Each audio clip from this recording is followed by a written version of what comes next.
When someone passes away, they live on in the memories of those left behind by living honorable lives and by raising Lucia and Chloe, who carry Lane's genes. We pay the greatest tribute to the departed.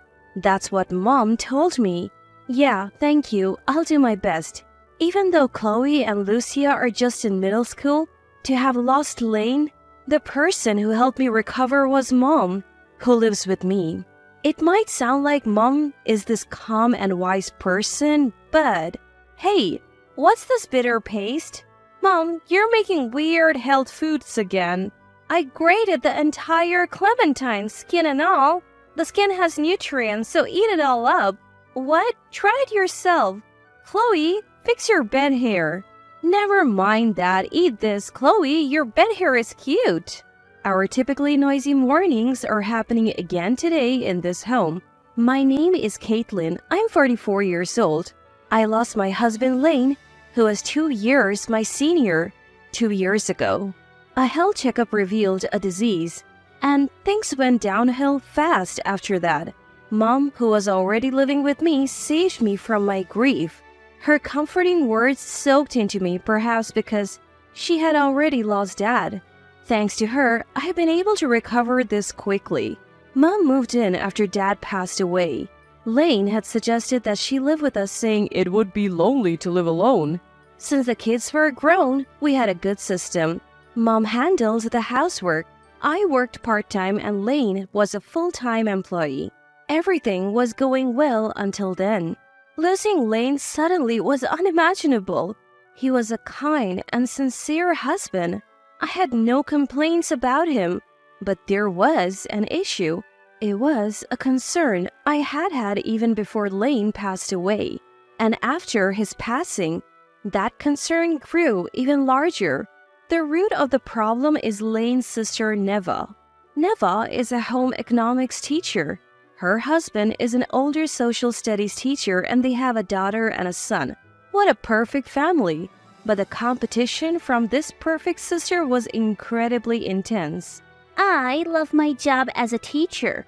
It gives my life purpose, but you're just a part-timer. You'll never know the joy of a fulfilling career. Relying on Lane for income, huh? And your mother handles the housework? I can't even begin to relate to your situation. I'm juggling with both work and family perfectly. Those condescending words stung, but they were directed at me, so I took it. Yet it didn't stop at me. When I grow up, I want to work at Hasbro because I like Sparky, my child declared. The next time we saw Neva and her family, her kid chimed in, I want to work at Disney. Walt Disney was... Neva cut in, Disney is a much bigger company than Hasbro, you know. When my mom sewed a beautiful outfit for my child's graduation, Neva retorted, My kids wear Gymboree. We're all about the brand. You can't even afford that, can you? Homemade? That's laughable. Brand name quality is a different league. Every chance she got, Neva made it a competition, and today, she took it to the max. How about you move out of this town? She texted via WhatsApp. I couldn't believe my eyes. Why is your mother living in my younger brother's inherited house? We need to talk about this. I'll come over. What? Trembling, I showed the message to my mom, and there was more. I'm on my lunch break now, so it will have to be after my overtime. Unlike part-timers, I have extra hours, she texted. For now, I tried to think calmly about how to handle Neva's unexpected gripes. Why should we move? We can't just... Don't worry, my mom interrupted. If you're this stressed, maybe you're low on vitamin C? Try some grated clementines. Not the time for clementines, Mom. Struggling to put aside the clementine discussion, I spent 4 agonizing hours thinking before Neva arrived. What to do? I can't come up with a good idea. I couldn't think of anything other than I don't want to move. Meanwhile, my mom was busy filling a storage container with a new clementine pasta recipe. She wasn't even thinking about the situation. If I don't do something, we're in trouble. I was sweating buckets, unaware at the time that my mom's hand was subtly trembling with anger. I would later find out that. But for now, Neva arrived just before 8 p.m. So here's the thing. Neva began as she sat at the table. My mom is getting weaker, so she can't live alone anymore. We're thinking of moving her in with us, so we're going to close out both my mom's apartment and our own place and move here. Look, my younger brother's passing is the reason my mom got weak in the first place. Isn't it all caused by things that happened in your family? My mom gave birth to my younger brother who left this inheritance behind. Legally or not, doesn't human decency suggest that this house should go to my mom? It's odd, isn't it? It's strange enough that you're living off my younger brother's inheritance, but it's even stranger that your mother lives here too. I am talking about what's morally right. What? Add my biological mom to our family and not look for a new home? Why should we give up our home? Is it our fault that your mom is getting weak? Living in my husband's family home goes against human decency. That's some logic. As I was dumbfounded by Neva's bizarre reasoning, I heard a voice say, "What kind of reasoning is that?" Turning around, there stood my mom, defiantly holding a bowl overflowing with clementine pasta. She slammed the bowl down on the table between me and Neva. "Maybe you're not getting enough vitamin C in that crazy head of yours," my mom declared, thrusting a spoon into the mound. The pile of clementine pasta collapsed, splattering onto the table. Neva let out a small gasp. The tension was anything but normal, and I reflexively tried to stop my mom. "Mom," but she wouldn't be silenced. "I have been wanting to say this for a while. You keep saying awful things to my daughter. And what was that about in the WhatsApp messages today? I have been on the verge of exploding since you got here." "Oh, Mother." "So what if you are a teacher? The one who fell for our daughter and proposed in the first place was your younger brother." "Mother." "If you're going to keep calling her a part-timer, then go say it directly to your younger brother's grave, criticizing his lack of judgment." "Mom, would you just shut up for a moment? I have something to say." My words directed intermittently at Mom were interrupted as soon as they left my lips. Mom just wouldn't stop talking. "I get it. Your mother-in-law got sick because she lost her son. I have sympathy for her. When my husband passed away, I was devastated too. But why are you asking my daughter to move out of the home she cherishes? If my presence is the issue, I'll move into your house instead. Then you will have two people, one being your younger brother's mother-in-law to take care of. You would get even more attention that way, wouldn't you? And hey, why not invite Mariko from down the street? She's not getting along with her daughter-in-law either. We could all live in your house." "Who the heck is Mariko?" Both Neva and I are stunned by the mention of a name we have never heard before. "And aren't you just high on your perfect shelf? You pretend to be all about your job, but you have been neglecting your family. Take a look at your kid's latest school report. She's been absent a lot. I bet you don't even know because you leave for work before she heads to middle school. Your older daughter isn't even attending middle school, let alone any tutoring centers. I have seen her coming out of the arcade downtown.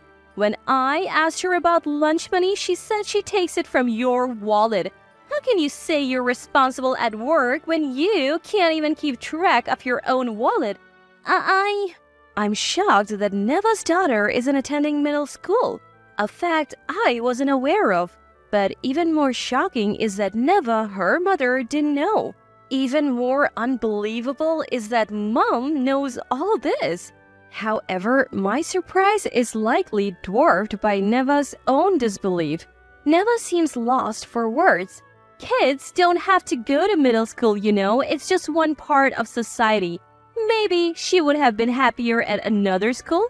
She even opened up about why she stopped going. Have you ever listened to what your children have to say? Neva turns bright red. It's written all over her face. Why does she have to listen to this condescending woman? And with that look, she blurts out what everyone was thinking. I haven't. But do you really have to point that out? I thought she was doing fine because she didn't say anything. So let me ask you, do you think you could do better if you were in my shoes? Balancing work and spending the little time I have at home with my children? I heard from my younger brother that you just sew in your spare time. Oh, I probably couldn't. Mom easily admits she couldn't do what Neva does. Neva visibly recoils, taken aback by the straightforward response. I tried my best to create an environment at home where we could talk about anything. In return, she opened up to me. You, on the other hand, are so obsessed with keeping up appearances.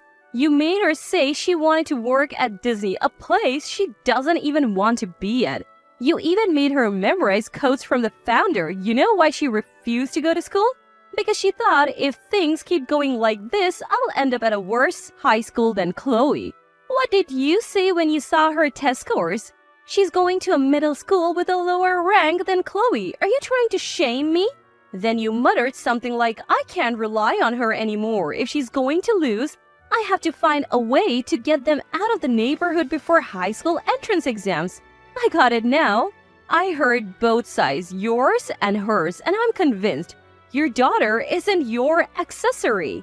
She's trying to live up to your expectations. But all you see are the grades. You don't offer advice or say, I'm here watching over you. All you care about is your image. She reached her limit. She can't see a future no matter how hard she tries. What's worse? She has a parent willing to harm other families just because she can't achieve. Do you think there's a middle school student who wouldn't break under those conditions? That's why she couldn't go to middle school or the tutoring center anymore. I felt like crying too. Her kid is just too pitiable. But Neva always had too much pride. You really are a nag using information about my child's refusal to go to school to threaten me? Who do you think you are? Then, taking a deep breath, my sister-in-law screamed, You old bat! Ding dong! Ah, a visitor! In this tense atmosphere, I let out a goofy voice. It's not just a visitor. Come on in. Mom picks up a spoon, still dipped in the clementine pasta, then eats a bitter spoonful herself. She looks like an artisan deep in thought, pipe in mouth. Meanwhile, I head to the front door. I open it. Good evening. What? Standing at the entrance is Neva's husband.